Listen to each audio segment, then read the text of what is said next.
Hello，大家好啊！又到咗阿邊每日談天論股嘅時候啦。今次呢，我諗咪出一個唔會超過3分鐘嘅節目，基本上每日出一條，叫做每日一牛股。我會分析所有嘅投資機會入邊有一隻我覺得好嘅股票嚇，咁淨係講一隻嘅啫。背景資料大概講講，咁但係具體公司嘅情況就係自己可以用AI 去查詢啦。嗰啲資料我就唔講啦，即係我唔會做啲博主咁樣將間公司嘅基本面重新講一次。今日我講嘅公司叫迪普科技，係啱啱 IPO 嘅啫。迪普科技呢間公司呢，就係我哋一個高山同學叫初心資本投嘅。好成功啦！投咗7年，帳面應該賺70倍，但我覺得應該會更加高嘅。首先恭喜呢個我哋個高山同學田江川啦，好犀利！呢間公司投得好準啦。佢哋都投咗佔差唔多5%嘅股份，投資咗1000萬美金。呢間公司係做乜嘢嘅呢？類比嘅公司好簡單，就係美國而家最牛嘅股票之一 Palantir。做企業化嘅大數據管理，呢間係中國嘅企業化大數據管理公司嚟嘅。睇翻佢哋嘅個報導啦，最主要係話佢係阿里系嘅。呢兩個創辦人呢都好犀利。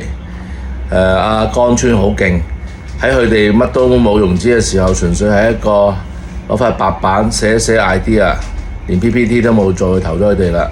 我諗佢睇中緊嘅係團隊啦。佢嘅採訪入邊有一個故仔嘅，就講嗰個幾個創辦人都好鬼勤儉嘅，都為咗慳呢個差旅費，都係坐早班機、晚班機嘅節約費用啊。我覺得呢樣嘢真係一個好勤儉嘅一個企業文化嚟嘅，因為好多企業咧都未賺到錢，已經鋪裝浪費㗎啦。呢啲普通員工都住5星級啊，坐 VIP 頭等艙，我覺得真係好鬼過分，因為其實好多公司帳面係虧損嘅，仲要係，所以呢間公司就係呢啲細節咧，我諗都係體現呢間公司嘅管理文化係 OK 嘅。公司嘅情面當然啦，呢種公司係通過18C 上，18C 其實係香港一個好創新嘅制度嚟嘅。鼓勵一啲未有盈利嘅公司，但係個估值都非常之大嘅公司上市。都好多成功公司㗎啦。但係呢間公司呢嘅超額認購，因為我有啲料嘅，因為我好幾個朋友啲機構都係去想認購呢間公司一啲叫錨定啊，或者係基石份額，但係都係攞唔到㗎。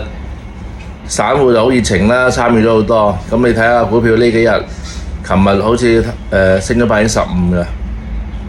我覺得呢隻股票喺佢未入深港通、滬港通之前，大家嘅策略好簡單，觀察一段時間，等佢一個洗盤過程，其實都係趁低吸納啦。我覺得呢隻股票應該有一個好好嘅表現。但係至於你話，因為買股票好關鍵係時機同埋你嘅個人心態。因為琴日我都睇咗一個視頻，呢個視頻係講巴菲特講嘅一樣嘢，買好嘅股票拿住就得啦。但係因為而家呢種股票呢冇乜利潤，加上港股係有動盪嘅，但係我覺得企喺短炒又好、長持又好，大家都可以留意咯，逢低吸納。今日就推呢隻股票，迪普科技。好，拜拜。希望我每日會更新一啲股票嘅，大家留意啊。